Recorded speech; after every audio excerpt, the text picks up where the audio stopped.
Good afternoon, everybody, wherever you are. Thank you for joining us and hanging out with us this afternoon in New Zealand, where it's 12 o'clock midday.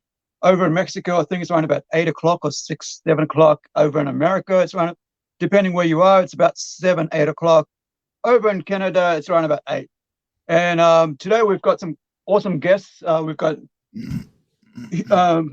Rising Sun Comic CEO Hawk Sanders. We got Hugo from in the middle there from Mexico, who's a colorist on this beautiful comic book, Incredi-Girl from our Plunge Studios here in New Zealand. You can see the beautiful colors there on the title page there, of course.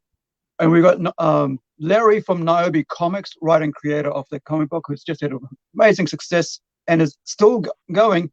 His Nyobi, I think Max will tell me what the title of that is, and this is Max from Atrocity Comics as well. Yep. Finally, and we'll wait for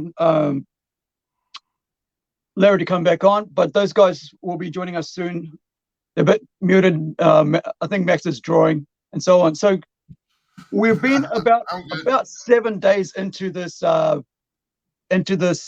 Incredi-Girl crowdfunding campaign.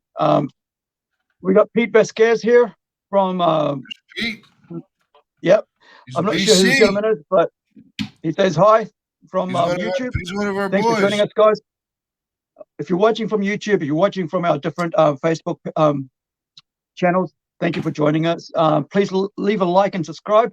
We want to build this channel up as an independent comics interview site, right? So we're able to not only network and not only grow and share everybody else's work around the world. And I mean, you could be anywhere in the world. We'd love to talk to you and interview you.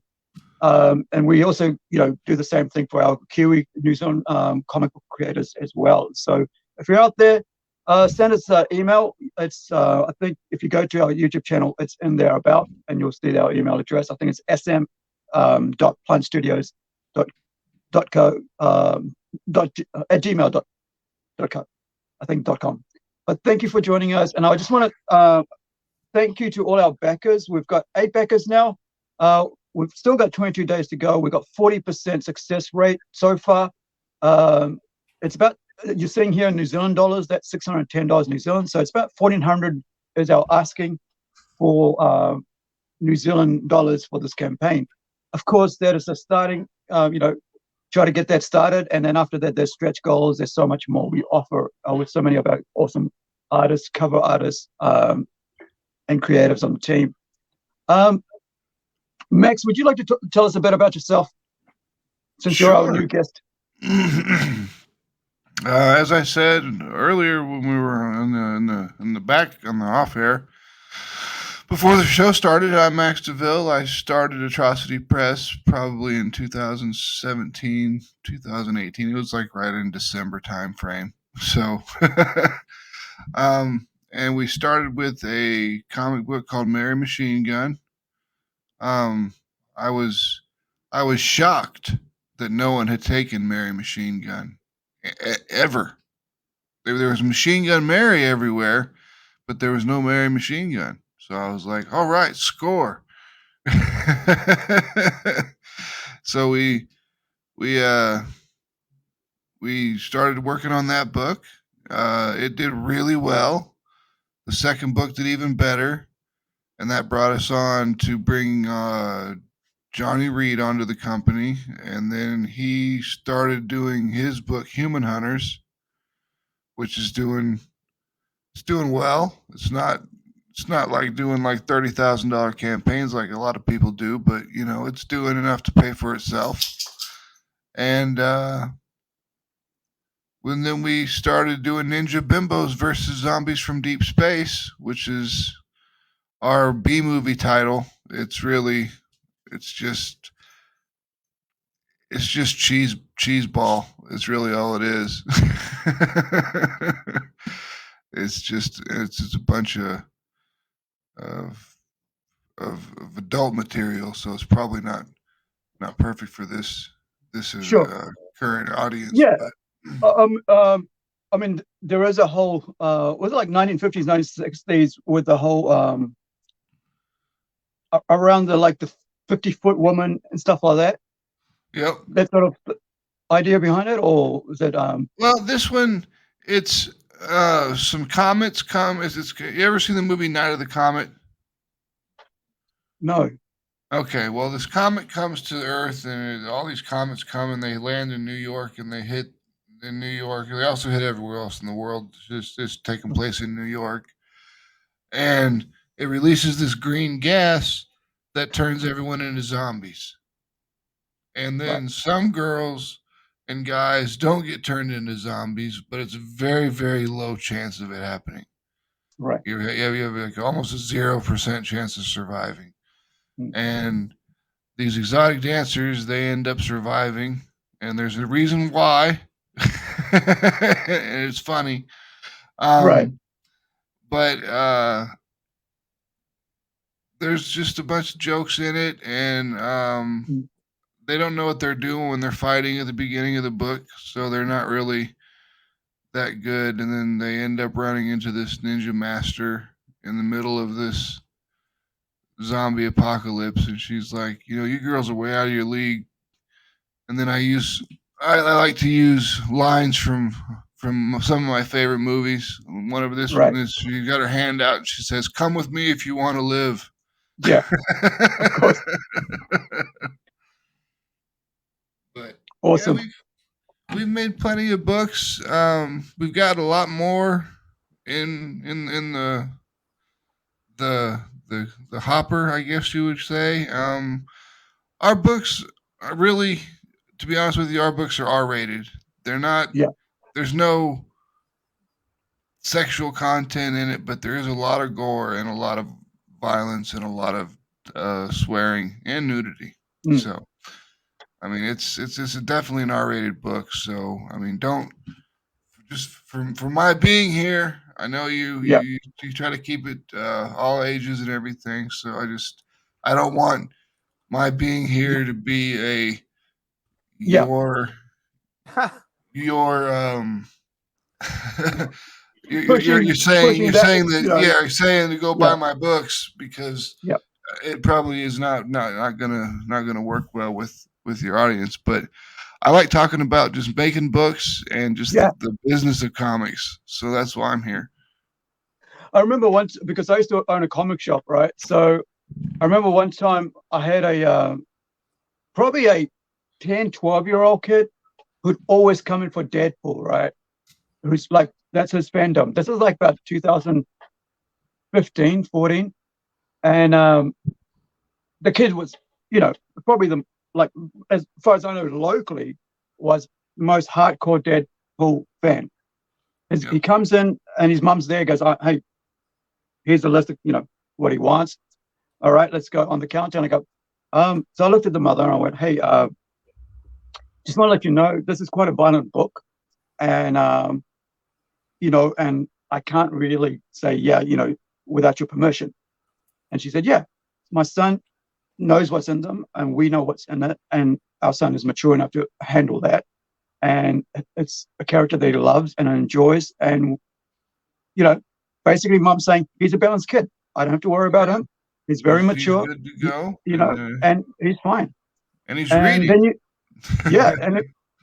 he spent a lot of money with us. And, a couple of $100 every month. It was, as a regular customer. But I had to, as someone had, as a shop owner, I had to go in and say, look, I have to tell you this, right?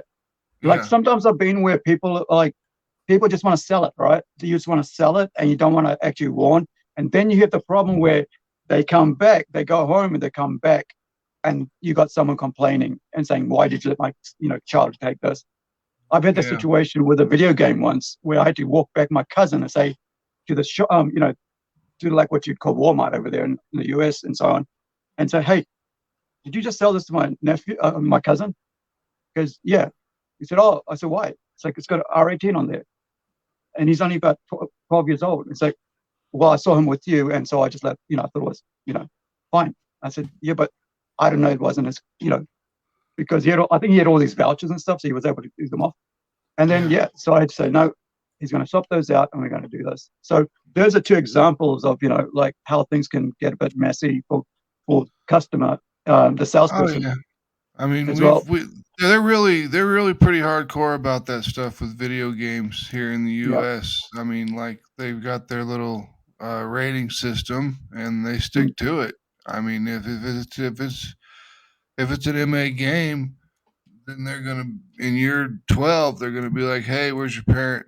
I can't sell this yeah. to you. I've seen them do it numerous times. Mm, You're talking about selling books.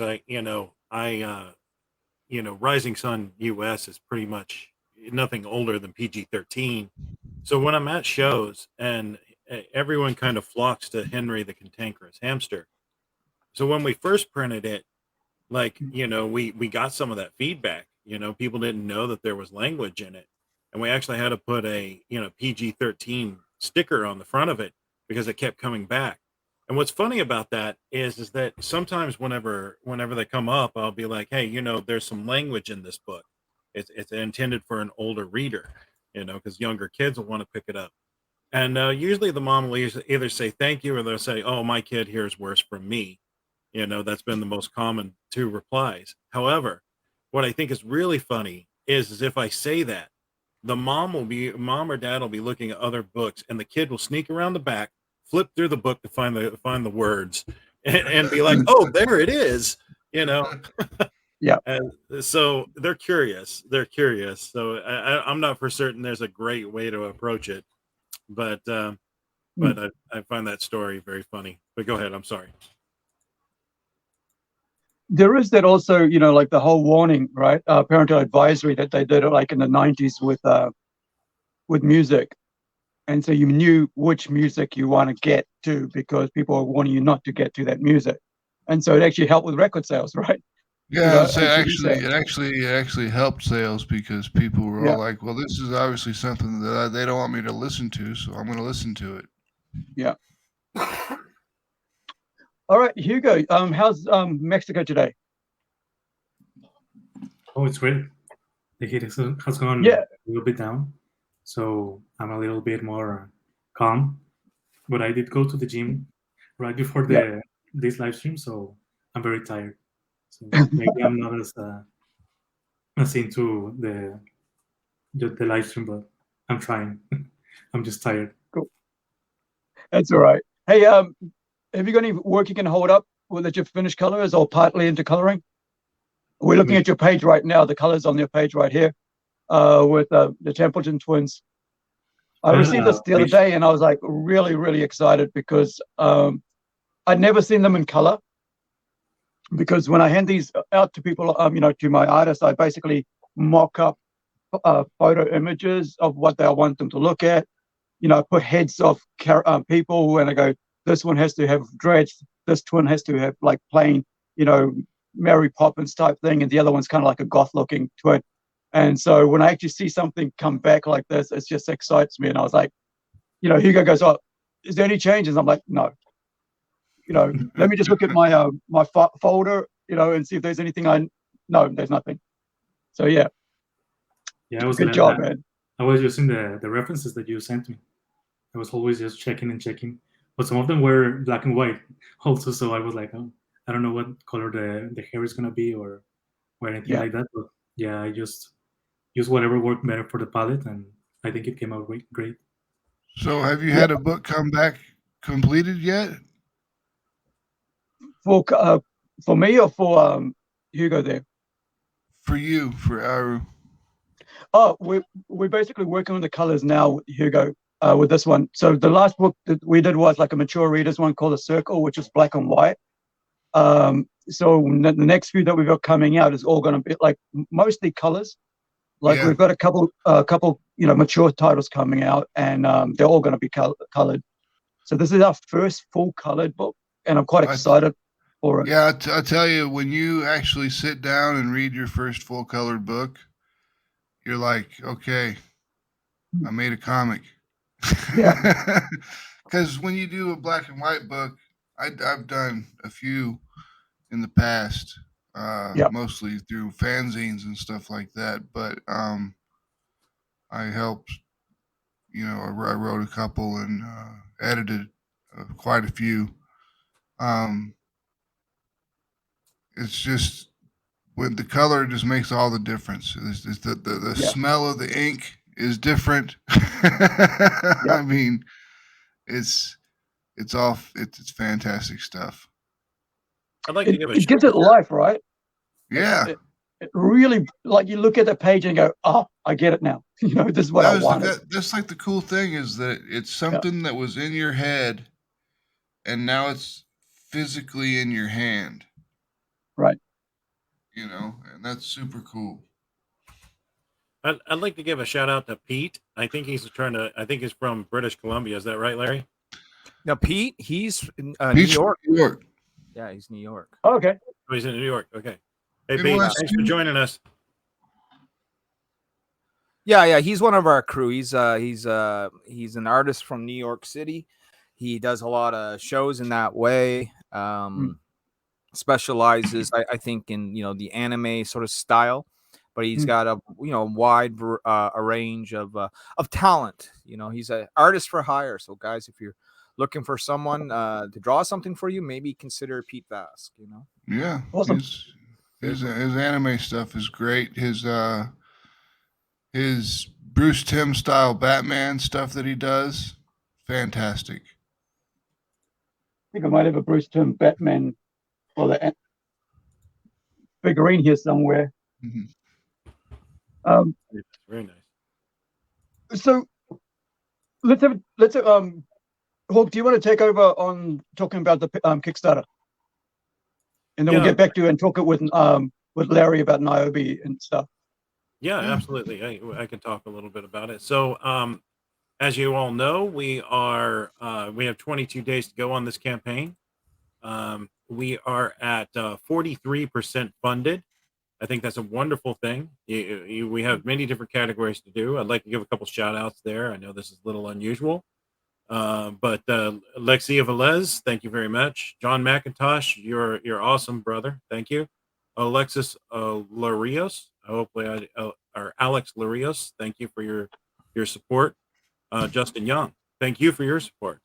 And of course, our good friend Josh Eggebin, thank you for supporting this campaign. And of course, Kay Asen, thank you very much.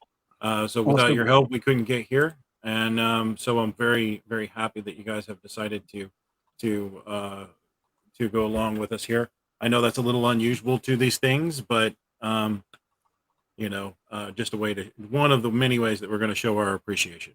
So. Yeah. How many followers do you have? Oh gosh, that'll usually convert at about a 20% rate. So you could just the way you tell that is you have to go into your dashboard and scroll down a little bit, and it's going to say followers, right? Yeah. And these followers are people who just click the follow button and they get reminded within 48 hours of your campaign ending that the campaign is going to end. And if they want to jump in and back, now is the time. Excellent. Okay. Okay. And they get hit again 8 hours out. And then I think there might be an hour out, but I'm not sure. I think I'm going to if you guys are watching, wherever you're watching through, if you got any questions, hit us up and I'll put it up to the team here.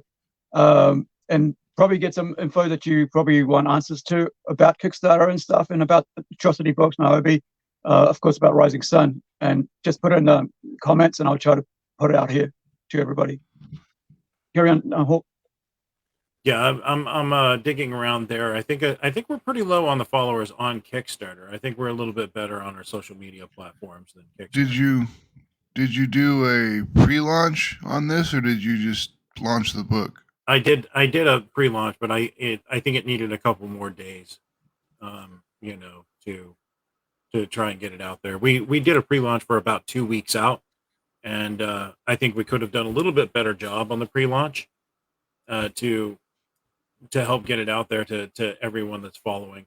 So I think that's why we're seeing a little bit of a slow uptick in the funding campaign. I'm pretty certain we're going to get there. I mean, we're at 40%. I mean, 22 days. You guys are doing fine. Yeah, I was just asking some questions just about standard things that I'm used to asking these type of questions to people that are running Kickstarters. I'm trainable, I promise. Epic. But the campaign, we did add a couple things on the campaign that wasn't there before. We added a digital tier. Now for $3, you can get a digital. I believe it's going to be a black and white copy that we're going to send out. For the digital tier, and I believe we've got one thing coming up. For one, we're going to add in an add-on for people that actually want to buy some of the original art. And so once you get there, there's going to be an add-on, and I think it's going to be. I think we're looking at somewhere between, depending on which page and how much details in, could be anywhere between 60 to 150 a page, depending on which images we're looking at. Yeah, that's a great way to raise some money. If you're willing to get rid of the pages, that's the hard part. Every time I see them, and I'm like, okay, I could sell 5 or 6 of these pages, and then I'd be like, but then I'd be 5 or 6 pages short of my collection. Yeah. Well, this is the thing. So like, like I had to talk to James, who's going to be supplying the work, and I was like, I mean, I would like a piece for myself, right? Because he's a traditional artist, so he's actually pen to paper, and I'm like, I would love to have a piece for myself, and but it'll be great to have someone actually have a piece, of Incredi-Girl out there on their wall or in their collection. Oh yeah, someone that really special. wants it. Yeah. But so yeah, I think of any of us that collect those pages from books that we're very into. It's wonderful to have. I've got a couple above you here. Original artwork that was inked. But that's where we're at in the campaign. We've added 2 new tiers. We're at 43%, and we've got some exclusives coming up with art, and definitely I'm going to look more into doing pre-launch for the next one, and hopefully we can get that a little bit better. As you guys can see with us, we've made some hiccups in the past. We're trying to solve some of that stuff moving forward, and had some couple campaigns that we actually ended up canceling funding on. One of them was, and I'd love to talk a little bit about this, was we actually canceled the first Incredi-Girl because we felt like we could do a better job rebranding the identity of it. Wasn't because we didn't think we were going to hit goal. It was really, the idea is do we really want to put this out? That was on me, because like I saw it in print, and then after putting the money out, like $500 New Zealand, right, and getting it printed, and then like after putting it out there, and I thought like, wait, is this how I want the world to first see my character? The cover art is amazing. That's why we're doing it as a variant on this one. I love the cover art, which was this yellow one here, right, from New Zealand artist Art of Evans. He's a very close friend of mine. So, if I can get this thing to move. There we go. So, but like when I looked at my my work, artwork inside, I was like, it works fine as a web comic, which is, when you're giving out there for people for free. But when you come to get people to pay for something, you want quality. You want something I want, right? That's me. I'm looking at I as a customer. So if I'm the customer for this comic book, what I want, web comic, maybe lower tier art style. And I'm talking about my own thing right here, my own style. Would I be happy if I went and paid money for that? And I guess some people would, but I'm not at that. So I was like, no, I need to redo this thing and get someone professional to do the artwork, work on like working with me with these characters and really bring them to life in a way that I can say, yes, I've put my best foot forward and I'm here to, this is her and this is who, she is. And this is how I want to, when you see her, this is how I want you to imagine her in your head, not like my little doodle kind of things that I had. And like, that was me, right? Me saying, yeah, at this stage now, I think I'm just going to like stop and just go back to the drawing board. And we spent the last year doing that, going back to the drawing board, working with Kevin Zimmerman. And oh yeah, it was Kevin who was ill today. So he's not able to make it. And we had a cover artist, James, I think got stung and anaphylactic shock and end up in the hospital. So, the other weekend, like, you don't know what people are going through at this time. So I find like, it's hard out there for people. It's hard out there economically. And so, we understand that it is tough out there for everybody to back something like we're talking about, a niche thing that is like Kickstarter, right? And so that's why we offer as much as we can of value to our project for those who are backing projects like Kickstarters. Like a Kickstarter item with covers and so on, and posters and stuff that there is value to it. There's a limited release value to it, as well as there's like knowing that you have something, you've got something that was released the first time. And as a comic book fan, right, I want to be able to get the first appearance kind of thing. I want to get like, this is where that character appeared, right? So, like we're able to put in the Templeton twins in here. And so you get to see the Templeton twins for the first time, in a comic book. And hopefully, the next 5 issues, because it's a 6-issue series, will get you really invested in what we're doing. But we want to make sure that issue 1 grabs a hold of you artistically, story-wise, because I'm really want to tell a good story here. And it is about the gathering of the 5, which is, of course, who are these 5? And are they the good guys or are they the bad guys, right? So there's a lot of really cool artwork in this book. And as you saw, Hugo's, colors on the pages above before, he's done some amazing work. And I'm just so excited to have Hugo with us, as well as Kevin work on the interior art. It's such a cool thing.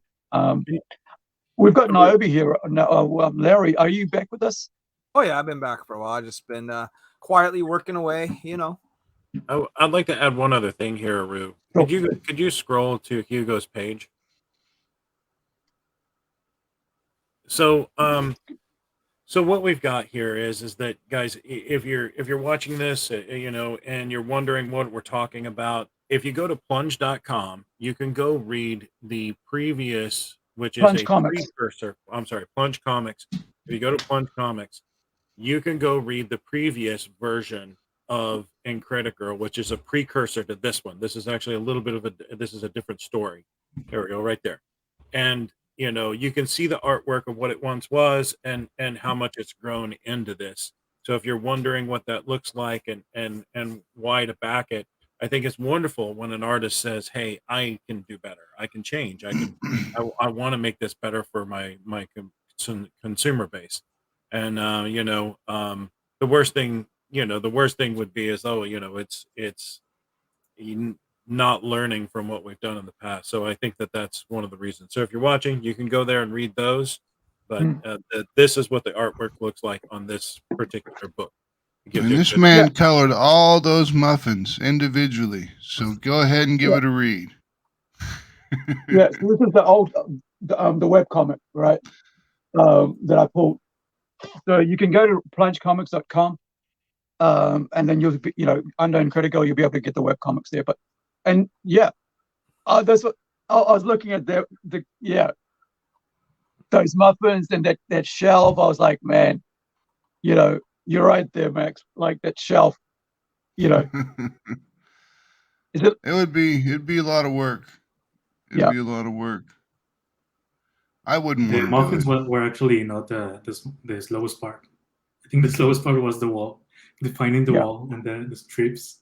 But yeah, the muffins just took like maybe a couple of minutes. Yeah. The question is, you guys like it. Hey, Hugo, after you finished coloring those muffins, did you have to go out and get muffins? No, because I already had some. Yeah. I was looking at them. It was reference. Awesome. Yeah. That's the other thing, creative side of stuff, right? Like, like as artists and creatives, we always surround ourselves with a lot of beautiful, work, right? We surround ourselves with other people's comic books, other people's, figures, action figures, toys, and art books and stuff to learn from. And I think that's something. That's the visual thing of comics, isn't it? Like the actual visual element of creating comics and stuff. I mean, with Nyobi, Nyobi's been around for about 10 years. Larry, do you want to talk a bit about that? Sure. I'm actually just trading messages. We might get a world premiere here in a few minutes. Okay. Okay. Ooh, I'm excited now. New pages came in for our Nyobi Penguina crossover event that I'm doing with Ben Dunn from Antarctic. Okay. Yeah, but no, you guys are right around where I was when I started. This is a grind, man. Kickstarter is a grind. It's hard work, and a lot of cats, they come in and they're hoping to do 10 grand or more on their first tryout. And, once in a while someone gets lucky and that happens. But most of the time it's you're creating awareness for your book, and you're trying to get an audience on Kickstarter. And the thing is, the Kickstarter audience has become a little jaded, like they want to see you out there a few times. They want to make sure you're fulfilling. They want to make sure they're not going to get burned. I've backed, thank God it's not often, but I've backed a couple of books, that I just never received. They just take the money and run, we started off in black and white. We did our first 5 issues in black and white. And when we went to color, right, we doubled our backers, and we doubled the money we were making instantly. Yeah. And I'm not saying that black and white doesn't work. It does. And it works on a couple of levels. Like one, it works on a financial level. Getting a colorist is expensive. Printing in color is a little bit more expensive, so you can cut costs down by going black and white, which is what we did for the first 5 issues. And color also works depending on the genre of the book, right? Like if it's The Walking Dead, if it's, old school Turtles, if it's maybe like a horror book, cool. But for what we do, from what I'm seeing here on the screen, right? Like this page right here, I wouldn't even be showing that unless that was in color, Right. Because that's near the top of the campaign. And so some people might come here, might scroll this far and go, oh, this is black and white, and not be interested, not even knowing that you got color pages down below, So you reckon switch it around? Oh yeah, I would switch this whole thing around. Cool. That's just me though, right? And that's just me having done it for 10 years. But when I look at this Kickstarter, it reminds me of me back in the day, right? Because it took a little while. In Kickstarter, presentation is sort of going to be everything. And so when you scroll through one of mine or one of Max's campaigns, you're going to see that we have graphics to go along with everything. Including prices. We've got all the information. Like I'll show you when we pull up mine, right? Your Kickstarter is your lobby to your business. Right. I mean, that's what people first get the first taste of your business usually. Not to interrupt you, Larry. No, that's cool. I'm actually got to respond to this message. So keep talking for a second. Sure. Yeah, I mean, that's the thing. We are here to learn, right? You got to find out what works, what doesn't work. And if you have more experienced people telling you what's going to work, you're able to judge, and take advice as they come, according to, what you want out of your project. And I want this project to succeed. So I'm going to utilize as much information as possible to make my, project succeed for us, because we got some talented people that, that I like to see rewarded. There's a science, a psychology. I wouldn't call it a science. I'd call it a psychology to Kickstarters, and how they can be laid out, and how that really kind of helps push them further down the Kickstarter and stuff like that. For example, your video should be 30 seconds, no more, no less. It should be 30 seconds with just kind of here's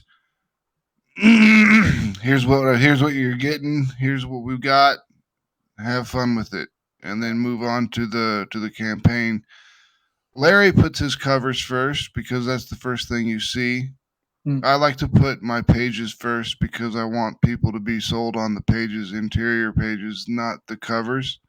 Right. That's just the difference between me and Larry. We do it differently, but our campaigns are very, very similar. Right. We use the same dynamic action poses that we use.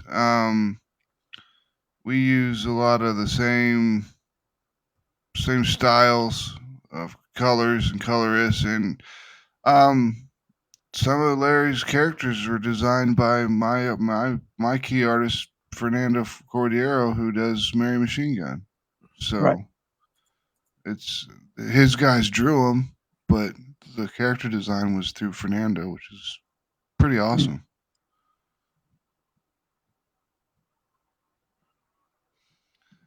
See, like I would lead with this picture. Yeah. Yeah. Oh, thank you guys so much for guiding us through this. And I know that you've made some suggestions on the previous one that Aru had done, and as you can see, we've tried to implement those into this Kickstarter because we're still learning too. Yeah, the changes aren't going to happen overnight, though, right? Like even if you did everything we said, there's no guarantee that it's going to Exactly. work. You know what I mean? I would advise anyone who is listening to us to take the information, with a grain of salt. Use what you think will work for you and discard what you think doesn't fit. If you pop up my screen for a second, I'll show you what we got going on. Me and Max got to run here soon. We got another podcast that we got to do ourselves. Yeah. Now, let me just check. There we go.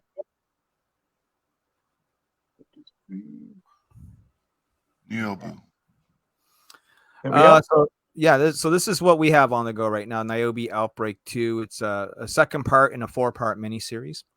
And, it deals with an outbreak, like a virus outbreak that's ramping across the city. That makes a lot of people very sick, much like, what we faced for the last 2 years with COVID. Only the sickness comes much more faster and it's much more intense.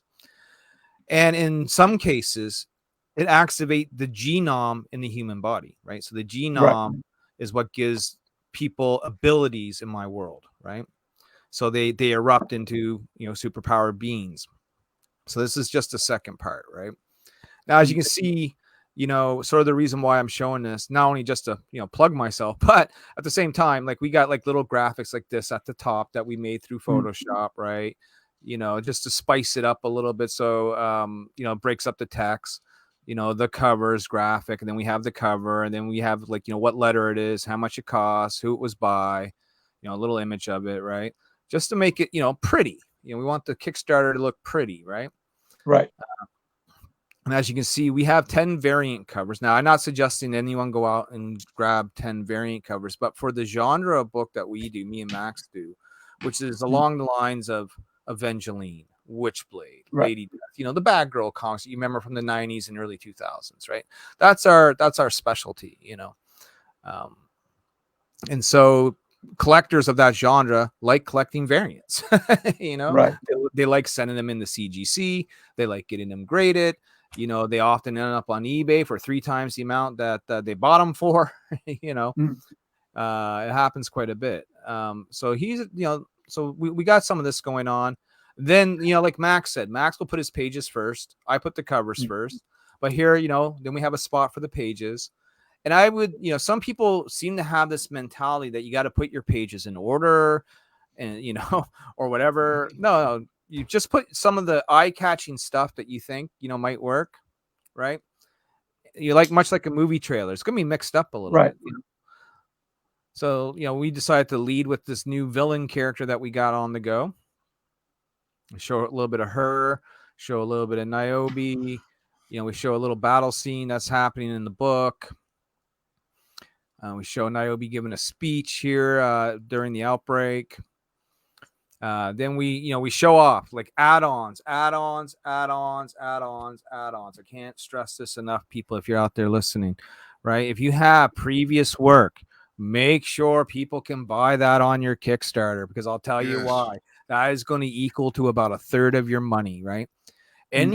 you got to understand that there are people coming to Kickstarter that are seeing this book for the first time. They have no idea that there is a decade's worth of work out there that they can go and tap into and buy. We make that available to them. For a period of time, that wasn't even an option on Kickstarter, right? People were like messaging you, hey, I see number 2. How do I get number 1? We had to tell them, just add extra to your pledge and we'll make a note somewhere. And then hopefully try to remember that they did this, right? But now Kickstarter has the option to add add-ons. So if you have missed out on Nyobi in the past, you're covered, right? You can go pick up, pretty much everything that we had, with minus a few exclusive variants and that sort of stuff, right? And we have different sorts of combo packs to give you little discounts and deals on the books if you buy them together, sort of thing. We have Jamie Tyndall, who is like my bucket list artist of all time. I get to work with, right? So we have his standard edition, we have a virgin edition, which means no logo at all, and then we're going to foil it as well, right? You can get the 3 virgin covers that we're offering together. You can buy all 10 together, at a discount. This was a CGC 9.6 Paul Green cover, gone. We still have the Ben Dunn CGC 9.8 cover available. This is gone. I believe this artwork's still available. I'll have to go and check. This is gone. This piece of art right here. Like, you guys talk about selling original artwork. That works, gentlemen. You know what I mean? Like, if you got some solid art, people, more so now than ever before, we notice that people are buying original art as investment. That's just what's happening in the marketplace. Stretch goals, right? So you want to reward your backers for being a backer, right?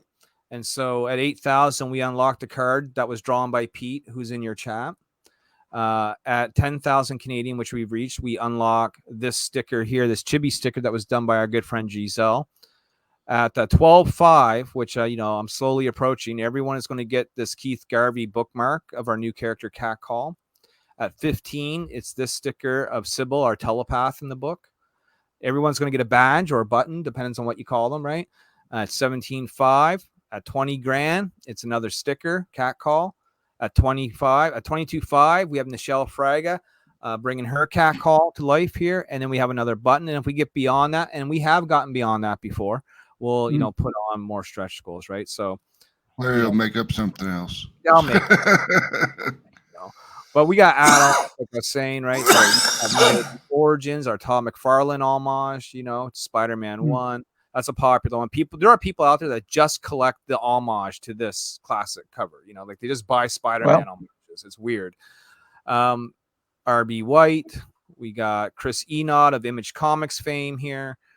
Our interior artist always does our cover A, so people use the standard cover you see that's going to be in the book, right? And this is a great homage to Iron Maiden, Somewhere in Time. Keith Garvey's cover, right? So add-ons, man. And all these will add to your bottom line. You know what I mean? What else? I was looking for the Iron Maiden pop vinyl I've got somewhere from somewhere in time. And even if it's a different book, not even part of the same series, put it there anyway, right? So when I ran Savage Sin, it did about 15 grand Canadian, but there's lots of people that missed out on it. There's lots of people that didn't even see it its first go around, right? So now they got the opportunity to back my new IP if they want to as well, So, and this is a fantasy romp, completely different than the superhero thing that I'm doing. We did give a shout out to our publisher, Antarctic Press, for putting us on the shelves, in comic book shops, putting us in Diamond Magazine. That's a big thing for us. And then there's, notes on our creative team, notes on how we ship our product. Notes to remind you to do your survey, and we have a thing from Comics Wellspring because they give us a discount if we put their ad down at the bottom of our campaign. But that's a look at one of my campaigns. But I would advise people just to sort of like randomly go through Kickstarter like this, click on a few campaigns, study them, see how these people are sort of putting these things together, and if you see something that works, like, hey, I kind of like the way they laid this out, then go ahead and copy it. You know what I mean? You're going to find that there's, like the way there is a meta in video games, there's almost a meta in Kickstarter into the way that these things are sort of put together and presented, CB Zane here, he's obviously leading with his covers as well. And he's got all the information on who did them and how much they are. And that sort of stuff, right? And so you can tell like a beginning Kickstarter, because trust me, I'll show you my very first Kickstarter. We go in here. This is great to look at too. This will show you how things really jump from your time starting off. When I started off, I had 64 backers with barely $2,000 Canadian, which is probably about 1,500 US. All right. Right. And then as you can see, as we go up the chain here a little bit, it slowly grows every year. These are coming out once a year, slowly grows, right? Until about here. When we got to here, when we got like 200 backers and $7,000, this is when we went to color. You know what I mean? And then look at the next campaign. It went to 16,000. Then it went to 24. Then it went to 30. You know what I mean? And we're doing part 2 for this right now. So hopefully I get to here. This was a trade paperback. So this was reprinted work. Still did 14 grand. That was extra money for us, right? Here's my current campaign at 12,200. And here's the Savage Sin campaign, which was at 15,700. Now, if we click on the very first campaign, like I used to do videos, but my videos were kind of shitty, so I don't do videos anymore. But, you know, this was sort of, you know, poorly put together. You know what I mean? We didn't really spice it up. It wasn't very pretty like the one that you just saw. People can tell by looking at something like this. Oh, yeah, this is this guy's first time out the gate, you know? But it takes time to sort of, you know, learn the craft, if you will, right? It's more than like in a comic book and putting it out there. You have to spice up the presentation a little. Yeah, it's almost you gotta have a little bit of web design knowledge or just design knowledge. It doesn't even need to be web design knowledge. Photoshop skills. I put all that together with CS5, you know. Well, that's amazing. It's an amazing campaign, and you know that hey, we've got to, you know, hopefully we can throw that link in the chat so anyone watching this a little later. Oh yeah, I didn't think of that. Jump to. Thanks, bro. You're welcome. Yeah. You're welcome. It's beautiful, beautiful work, and it's good. It's some good mentors to teach us how to do this. Right. Well, I say you're right where you need to be, right? You know, you got 5 under your belt. I'm not sure if they all were successful or not successful, but you got 5 under your belt. So, you know, you've done this a couple of times and you're going to get funded. Like that, I think is pretty obvious. Now, the trick is, right, how do we spice this up for the next issue or even this issue if you want to change things on the fly, because you still got 22 days. To make the presentation even cooler, right? And one of the other things that you can do that sometimes works, sometimes doesn't, is trade updates with other creators who are in or around your same bracket, right? So you're like, hey, you know, if you like this, check out this guy's work, and you put a link in your update, and they go ahead and do the same for you, right? Right. It's almost like a sub for sub sort of deal, you know? Sometimes you'll get backers from that, though. Yeah. It's happened for me numerous times. Me and Max will probably, you know, me and Max do that a lot. The other thing that we do, right, that's a little bit different, and I'm going to go on camera for this one. Don't mind the light that's probably going to blind you in the back there. But, for example, this is Savage Sin. And on the back of Savage Sin, right, if you want to full screen me for a quick sec. I'm trying. Just give me one sec. Sure. Not sure why it's not doing it here. But I'm trying to get you there. Oh, gosh. Give me one sec here, guys. I usually just click the little people icon in my little window there. There we go. Yeah. So Savage Sin, right? And on the back of Savage Sin, though, is an ad for Max DeVille's book. Right.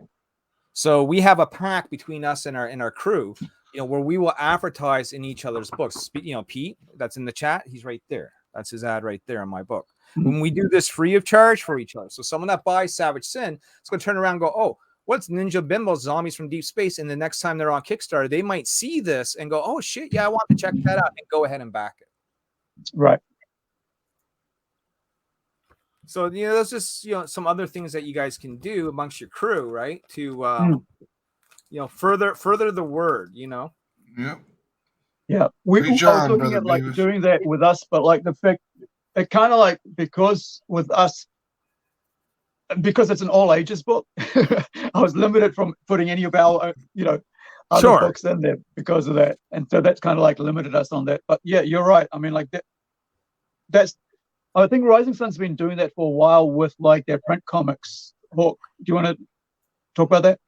Yeah. We have a campaign that because we have our books in shops, and essentially we have what we call our studios division, where we actually publish their work and do distribution for them. And although we're not Lunar, we're not Diamond, we don't really have that kind of reach yet. We keep trying, to build up. But essentially, you get ad placement in someone else's book by just by signing up on that having us distribute for you. So it kind of shares across the board as to it helps with promotion. Hopefully, someone reading a book of a kid's book on one side will be able to catch a kid's book made by by a studio, or what we call a studio. That'd be sweet. It is a lot of networking, isn't it, to try to build an economy of independent creators and comics out there. And I think that's what I think we're finding now is that like with independent creatives joining, in whatever genre they're in or whatever age group the comics are, is what's going to help bring this new sort of vibrancy to the, what is bringing the new vibrancy to the comic industry as the mainstream kind of like, goes by the wayside because people finding that they're not getting what their meat and, they're not getting their meat and potatoes in the mainstream. They're coming to the independent side. Humans are tribal creatures, and they'll if they're not getting what they want from something, they'll go somewhere else, and then the tribe will go with them. Yeah, there's a couple of things you touched upon. One, you talked about the community sort of aspect of things. These shows are important, right? Shows like you do, like I do, and all the other shows that are out there. These are all important shows, even though like we kind of run small channels and we get a handful of viewers. The fact of the matter is I'm on your channel, and that means someone new out there, right, is probably seeing me and hearing about me for the very first time. And it's the same way when you guys jump over to us, and the thing is, the great thing about the internet is it's no longer just something that we sort of do on a local level, right? You guys are in New Zealand. I'm in Canada. He's in Mexico. A couple of these guys are in the States. You know what I mean? Like, and here we are, we can all just sit down in real time live and just talk and present our comics, So Exactly. I would do as many shows as you guys are able to do. I would, seek out who's doing these shows, just like you did with me. You made an offer and sure, let's do it. Utilize your Facebook and your Twitter and your Instagram as much as possible. Join as many comic book groups in Facebook as you can. Spread that link around as much as you can, and then invest in yourself as you sort of build your Kickstarters, and you go from issue 2 to issue 3 to issue 4. Invest some of that money you are making back into the product to make it even better, right? Like we didn't start off having image comic book artists drawing our covers. We had to work our way into that. A, we had to raise the funds for something like that, but B, we also had to build a reputation where these people would want to work with us. Right. Make sure you fulfill on time. Make sure that when you say if you're delivering in August, whatever it is, that you're delivering in August or as close to it as you can. If you're going to be late, one of the big things that we see is people sort of not updating their backers and kind of ghosting them, because they're like, well, we got nothing to report. So what am I going to say? No. You tell them, hey guys, things seem to be a little slow. There's a print delay or whatever the case is. You just keep people in the loop. Most people are understanding, as well, you could go to other platforms. You're not limited to Kickstarter, right?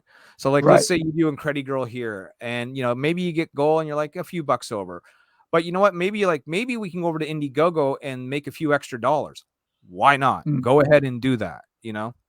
Go ahead and check out maybe Fund My Comic or go ahead and check out Crowdfunder. There's like 4 or 5 different crowdfunding sites now that people can go on. Kickstarter to me is obviously the king. But I threw Nyobi on Indiegogo last year and took in an extra $2,000. Am I going to say no to that? No, of course not, right? So, and that gets, again, more eyeballs on the prize. The other thing I'm going to suggest is publishers. So me and Max, it's obvious we work with Antarctic Press. They publish our books. And while we're not getting rich by doing it, we are being seen on the shelf, right? So there are people out there that never heard of Kickstarter before, but they know what a comic book shop is, and they go in and they buy their books for $5. Well, and we live in a Google society, so as soon as somebody sees something interesting, they're going to Google it, and the first thing that comes up is that Kickstarter. Like, here's my Antarctic Press version of Nyobi, right? So this is what was available in shops, $4.99. You don't have to order on Kickstarter. You didn't have to pay $15 in shipping to get it. You went to your comic shop, and this was sitting beside Batman. You know what I mean? And the other cool thing about being with a publisher is, again, ads, right? So, their ads for their other books that they publish appear in my book. But, you go buy Punchline from Antarctic Press, and you're going to see, actually, here, I'll show you. You're going to see, like, Nyobi on it. So this is Punchline number 14 that just came out from Antarctic, okay? And on the back, because Nyobi's a part of this, she's going to be on the cover. There's an ad right there for Punchline number 15 that should be out next month, right? So she's right there with all the other cool characters. I'm not sure if that's going to focus in or not. But this is the cool thing about being with the publisher. It gives you that extra exposure. So someone might, pick this book off the shelf at a comic book shop and go, oh, shit. They're on Facebook one day. They see an ad for Nyobi's Kickstarter, and they go, oh, yeah, I read that in the, through Antarctic. I bought that at the shop. So, maybe I'll check out this Kickstarter, right?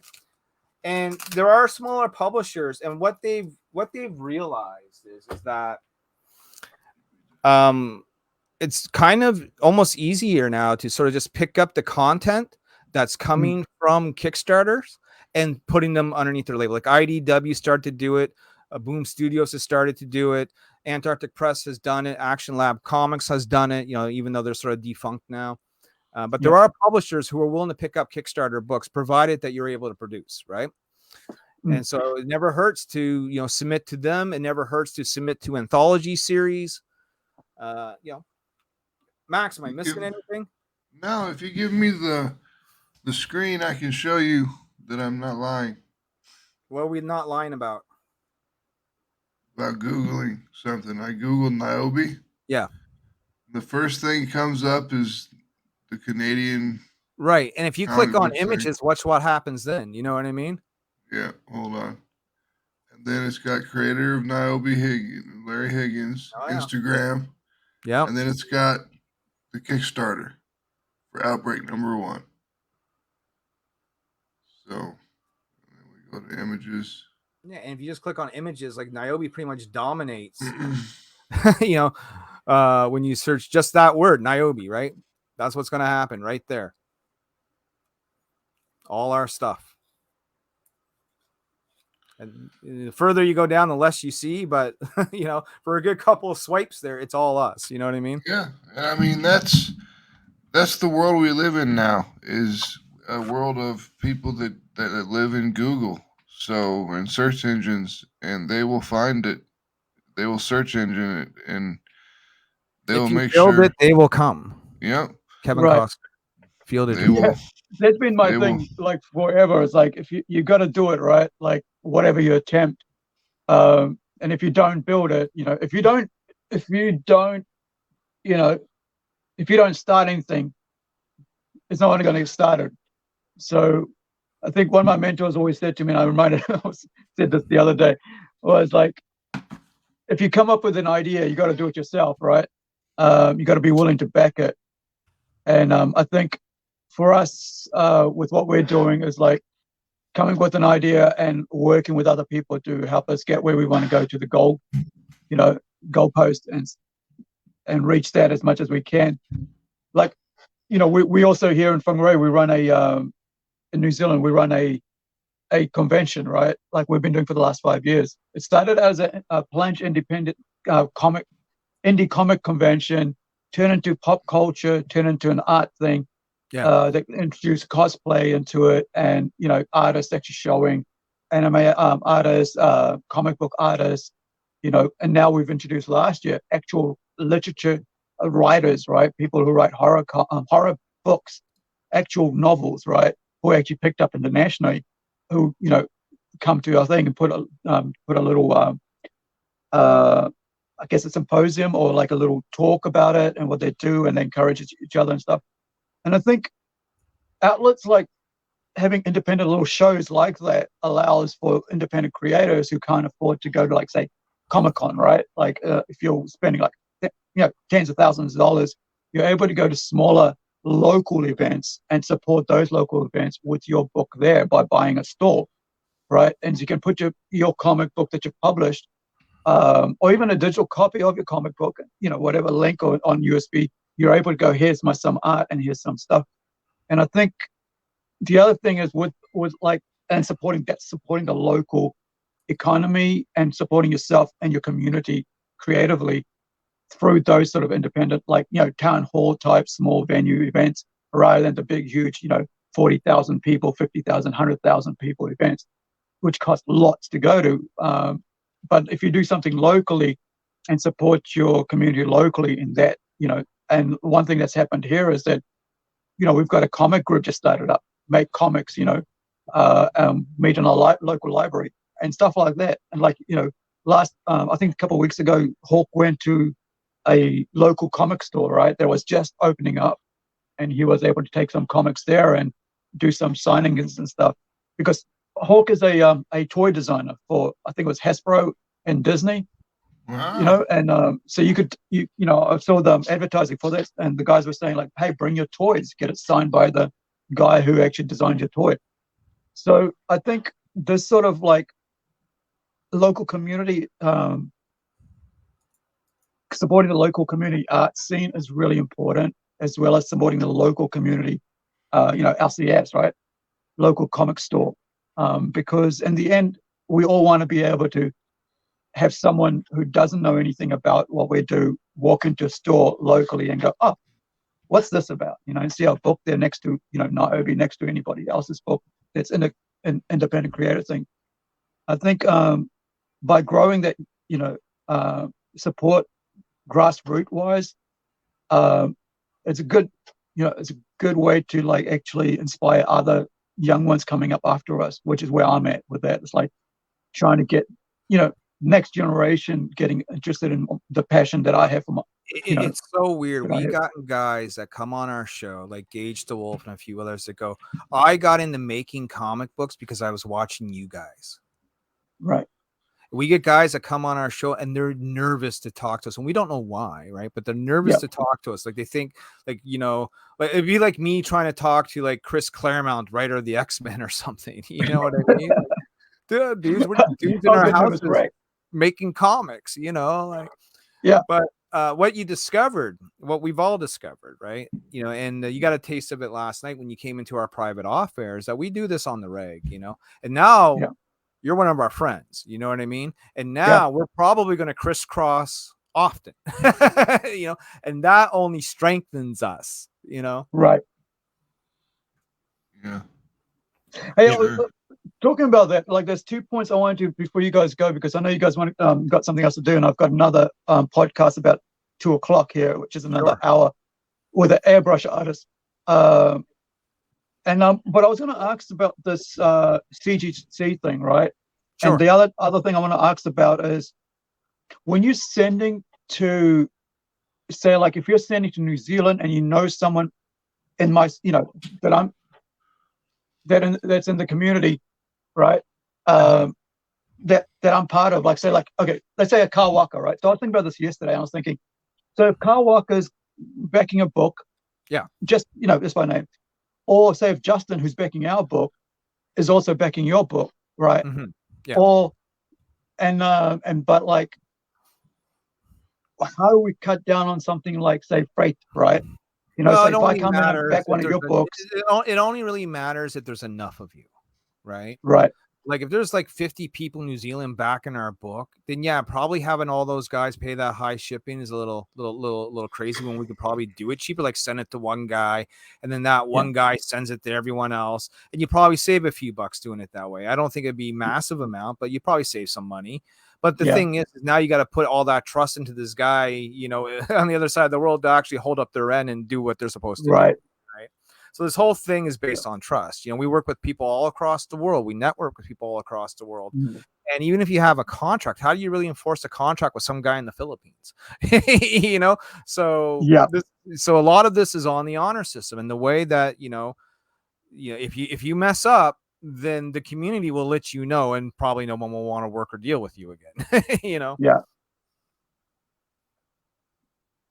You know, since we're talking about these crossovers, you know, can I give a couple shout outs before everyone takes off here? Yeah, brother. Sure. First off, I'd like to thank Buzz Dixon. Thank you, Buzz. I appreciate him. He sent me these. I'm reading through them. So thank you, Buzz. I appreciate those. This series called Serenity. It's a Christian-based series that he had done. So I'm kind of reading through Buzz Dixon's work there. Today, I was up for a comic swap meet at 1.21 gigawatts here in Little Old Borger, Texas. And you can kind of check out some of that stuff. I'd like to thank the one that I haven't opened here, but I know what's in it. We've got, I'd like to thank David T. Allen for sending me some books that I'm looking forward to reading, which is Void Rivals. So that's my get in. What I've got in is Void Rivals, done by Skybound Studios. So I'm gonna take a peek through those, read through that. While I was at 1.21 gigawatts today, you know, shout out to Third Empire Comics and Greg Harms. I got some exclusive work from him. Yeah, so there we go. Yeah, Greg is a friend of ours. Yeah. There you go. So Repo Man, I've got that. You know, from Third Empire. Mojo Risen. Mojo Rising. Yeah. Mojo Rising. Now that's a book that you know, comes from a guy named Raj Mahan. Someone else that we know is also involved with that book. Jim O'Reilly has done a couple of covers for that book. In fact, I think he did the cover that you showed right beforehand. Yes, there you go. I think that's a Jim O'Reilly cover right there. Yeah, we know those guys pretty good. And then also with that, I have the Organ Grinder. So, now this one I don't know. Yeah, I haven't seen this one yet. This is one of his earlier books. Okay. I've known Greg for several years, and it was good to see him today. You tell him Nyobi says hello. I will. So, and of course, if you know, if you're wondering where that was taking place at, that was taking place here at 1.21 gigawatts. This little new store that opened here in this small town. And that's pretty big for us. We need comic shops. We need more comic shops opening, not closing. That's right. That's right. That's right. So that's my ask shout them out. to order Antarctic Press books, please. I mean, you're in Texas. That's the home of Antarctic right there. So, you know. Yeah. Dallas, Texas. Right there. Man. Yeah. Yeah, and I think we got Red Handed Studios. Carrie Kelly has worked with Antarctic Press a little bit too. So we've had a little bit of dealing with them. Yeah, I mean, to guys like us, right? You know, the AP logo means just as much to me as like the image I means to Tom McFarlane. You know, yes. That's how strongly we feel. Yeah. Right. So we're always going to shout them out. But how about you, Hugo? Anything in this week? No, I have nothing new to say. I'm just glad that we're on our way to fulfill the campaign, and I'm just happy to be working on the book still. Now, you're the colorist, Hugo? Yeah. So how long does it take for you to color the average page? Well, it depends. I mean, this last page took me about 4 hours, I think, the one that's supposed to write there. Yeah. But it depends on if the flats have been finished or there are no flats. Right. So there were some pages that were flatted. There were some that weren't. So I believe this page wasn't flatted. So it took an extra hour. Sure. Yeah. Yeah.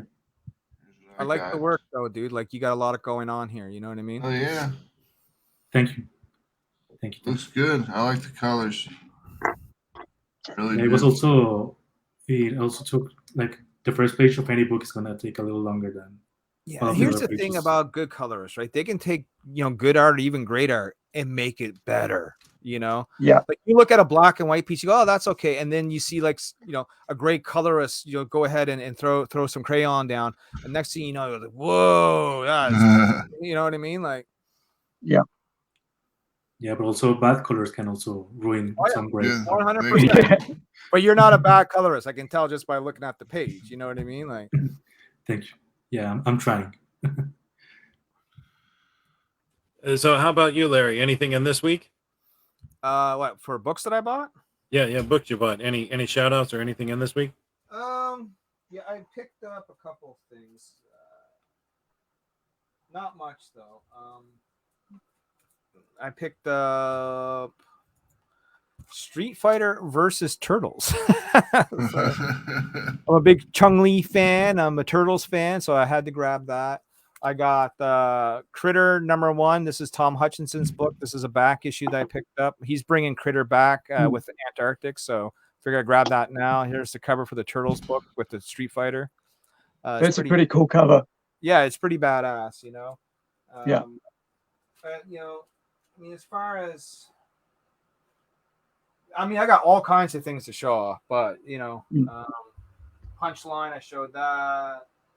Yeah, I got a room just look, dude. It's just comics everywhere. All right, like it's this is like, and we got comics down here and comics over here that I'm sorting and comics over there.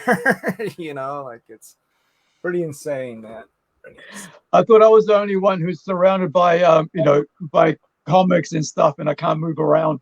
No, and I live in a small place, and I probably got too much junk for a small place, so I'm trying to organize it a bit and whatnot. But yeah, I go to the comic shop once a week. I probably pick up 4 or 5 books. The comic shop is the Comic Hunter in Moncton, New Brunswick, Canada.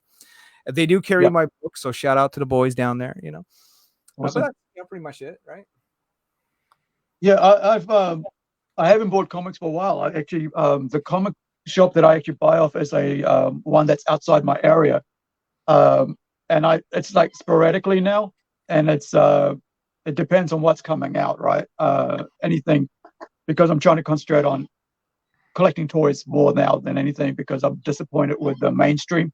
So if anything, get John Stinsman on with you. He's a huge toy collector. You guys are just gonna have a ball, man. Oh, yeah, man. Johnny. Because I've started up a new podcast called Toys Collection and Unboxing. So if you're a toy collector, come and join me on that. Check it out, because I love to talk to you about toys. Like so you do a bunch of HasLab stuff. The one I've got here, like I'm going to show you what I've got this week, right? So let's get this up.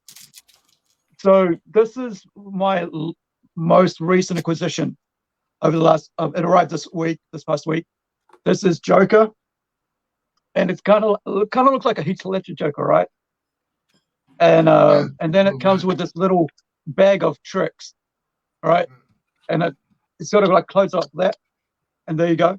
But you got to like really like open it up, and then push all these little things out. So you got the rubber ducky, you got a chainsaw blade, or is it a saw blade with a smiley face? You got the Joker card and stuff like that, and a little gun with the little pop out bang thing. But so let me see. This is from DC Comics. So I'm not. Certainly doesn't say what year, or I can't read it. But like, this is a really cool figure. I think it's a 6-inch or it's a 5-inch. 5-inch. I think it's a 5-inch. It's a pretty cool figure. So I mean, like, so one of the things I do on the show is I'm going to be like, unboxing toys that I've just kept in boxes since I've got them, because I just chuck it into the cupboard and they just sit there. And then all of a sudden I was like, one of my friends, like the guy who did this cover, right, Shane Evans, basically goes, toys are supposed to be played with, right? Yeah. They're not supposed to sit in boxes. And I'm like, dude, but like, they look so cool. Just, you're able to like not get them damaged, and like, I'm going to fiddle with them. So what I've been doing, right, I keep the boxes because I love the boxes, but on top of that, I get to display them as well, right? As you can see here, let me just get this right. As you can see here, I get to buy unboxed toys as well. So this is just one shelf, and because I've started concentrating more on this side of things, and because I want to get into creating my toys myself and putting out Incredi-Girl toys, that's been why I've started doing the toy collection collector thing. So this is what we want to get to at $8,000 US, I think it is, to allow us to create an Incredi-Girl chibi, right? And to have a 3D figure. This is actually quite solid. It's like fully plastic 2D printed, but we want to do a copper molded figure, a 4-inch figure that we can actually get it out to people with a a comic book. The other thing I like about what McFarlane did was, like, because I collect a lot of McFarlane toys because I love the articulation and the quality of the PVC that he uses, or the vinyl PVC variant. So this is one of the things that Shane bought me right for my birthday. I turned 50 on the 1st of May. And so it's like, I had almost bought these for myself, and I decided not to because I was like, yeah, the figures are too small, right? But they look really cool. And one of the things is, like, I think what I want to see is for us independent creators is to get into this, into actually looking at creating toys, right? Being able to get out there in a way that we can. It costs a lot of money to do this stuff, and I think that's why a lot of people don't do it. But I think the more people decide to do it, the more we can actually start actually having that sort of bringing figures to life, right, for our characters and stuff. So the next one I want to actually do is like do a Incredi-Girl figure that actually moves, right? And we've thought about doing a Incredi-Girl figure, Incredi-Girl Barbie doll. So not a Barbie doll per se, but actual, combable hair with character and stuff. And I think you're limited by how much you can dream, but also how much money you have, right? So I don't have a lot of toys, but this is my prize. I'm about to, I just saw that pop up there. Hold on, Larry, I'll just put you on solid, bro. Yeah, so we don't have a Walgreens here where I live, and Magic is my #1 X-Men of all time. So I was able to score this, Magic Marvel Legends figure. You know what I mean? Awesome. And now you showed off that 3D print. We have our own little version of Nyobi the Funko. Right. They're so cool. So one of a kind. We didn't mass produce them or anything, because you're right. Toys is an expensive game to get into. We know guys that do $30,000-$40,000 campaigns, and the toys are expensive for them. Yeah.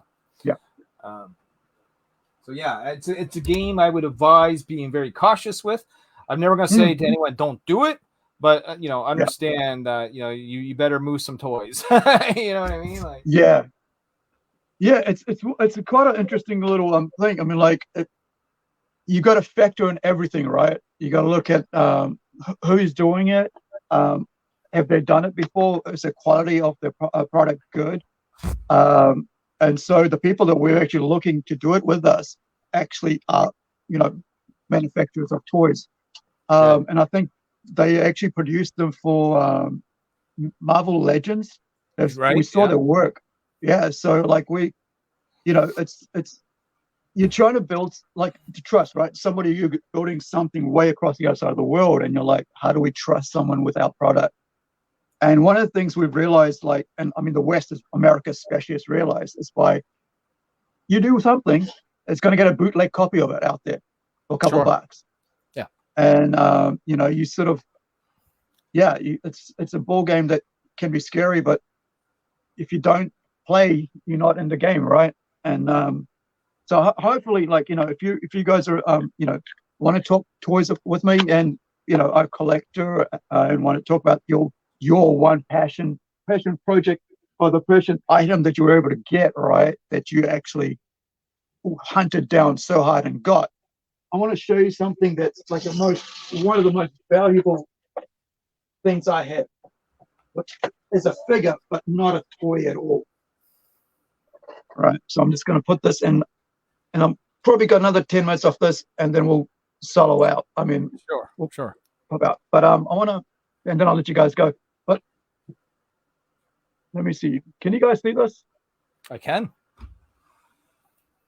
Anybody want to guess who's the first guess? Well, who it kind of looks like Hugo Strange, but I'm not sure. You know what I mean? Like,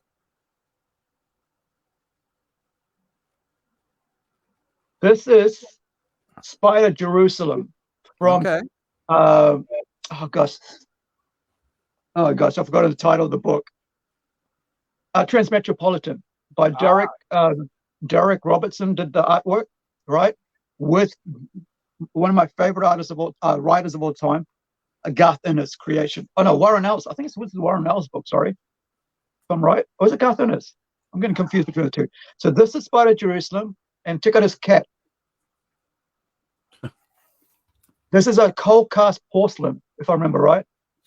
This cost me in 97, I think Christmas 97, I paid it off about $50 a week or something, $250 New Zealand. So we were around about 175, 150 US in 97. So check it out. Got all the tattoos on him, right? And then I think this was in 2014. Derek was here in New Zealand, and I got him to sign this and do the little eyes on it. You know, and the other thing was that I have the first 3 issues of that comic book. It's one of my favorite comic books because he's a journalist, right? And I used to do like radio, and so radio journalism and stuff, and it kind of like, you know, commentating. And here we are now, years later, you know, 16 odd years later, talking to all you guys, you know, interviewing you guys, almost like a journalist, whatever, but introducing you guys to the rest of the world from our side of the world, and you guys doing the same for us. And I think the cool thing about the internet and why I love it so much and love living in the West so much is the freedom we're able to have to enjoy so easily, to be able to talk to anybody in the world without someone looking over their shoulder saying, you can't say that, you can't ask them that. And this is the cool thing about being independent creators, right? We are our own bosses, you know, and we are able to be our own, you know, we can put out what we want within the limit, right? Within our own scope of things, and be able to share and come together like this on the internet. As you mentioned, you know, early on, Larry, how we can be all over the world and we're talking at the exact, you know, this time. Here I'm about 12 hours ahead of you guys in the future, right? It's Sunday, 1:30, and you guys are yesterday for me. But tomorrow, bro, you just fire them off me on Facebook. So I want to thank you guys for joining us, and I hope to have you again. And I want to, you know, open invite to join us on PlungeCast over the next, you know, we'll try to slot it in over the next 12 months, whatever, next couple of months, as much as we can get you guys along and your teams along, and anybody else who wants to be, you know, come on and talk to us and, you know, promote themselves. This is where, you know, this is where we want to be with you guys and with everybody else in this independent circuit, is to be able to share. We missed Max. Max, what'd you get in this week? What shout outs do you want to do? Oh, okay. My bad. I got Forsaken Future. Oh, what's that? I don't know. The cover looked interesting to me, so I picked it up. And it's a thick book, so it'll be something good to read for a minute. Fair enough. Awesome. I don't buy a whole lot of stuff. Usually stuff from the dollar bins. This is it. Okay. Yeah, it is getting pricey out there, isn't it, for like mainstream comics right now? You know, $4.99, $5.99, $6.99. But I mean, we're in the same game, but we, you know, I'll think for us with some variant and limited releases. So I want to finish off here, and like I said, thank you for joining us, guys. Thank you, Max. Thank you, Larry. Yeah. Thanks for having us. Well, like, listen, the open invitation goes both ways, and for any of you, you know what I mean. We made a connection now. We think you guys are cool dudes, And we have no problem bringing you guys on the show. If you want to just come in and hang out, whether it's to promote or just to hang out, you know what I mean? Like, Yeah. it's all good. Awesome. Thank you, Hugo, Thank you very all much. the way from Mexico, joining in. And thank you, Hawk, for taking some time out of your Saturday. But all you guys, it's your Saturday, so thank you for taking the time out of your Saturdays to help us on this podcast. And if you guys are watching, check out our comic, Incredi-Girl #1, The Gathering of the Five. It's the first of 6, and you can see beautiful art, colors and artwork there by Kevin and colors by Hugo. Please back us. We're about 40%.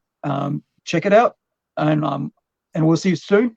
Now, if you're interested, I'm interviewing a local airbrush artist and pop culture airbrush artist. I don't know what you want to call that, but like spray painter, does cars, like huge. Like the last thing I saw was like I think it was like Iron Maiden or a Metallica car that she did for someone. And so join me in about another hour, half an hour. There'll be the page will go up soon, the link for that. Thank you. And just in final phase, do you guys want to say something? And I'll finish off with that. Well, all I got to say is thanks for having us, brother. Yeah, thanks for having us on, man. Thank Awesome. you. I appreciate it. Yeah. All right, guys. All right. All right. Bye, everyone. We'll catch you next time. Peace. I'll Kakitiano. message you in a few minutes, Max. Yep. Wherever All you guys are, we'll see you, and be well, be safe, and we'll catch you on the next podcast. And like I said, join us in half an hour for the airbrush with Julia Tapp, who just graduated. She's also a teacher, and she's worked with special needs kids with art. So it'll be great to just hear what she says and how she works with art, trying to get art across to special needs people, children, and so on, and adults, and how that works in with what she's trying to do with her ethos about art. All right, thank you. See you soon, Thank guys. you, brothers. Peace.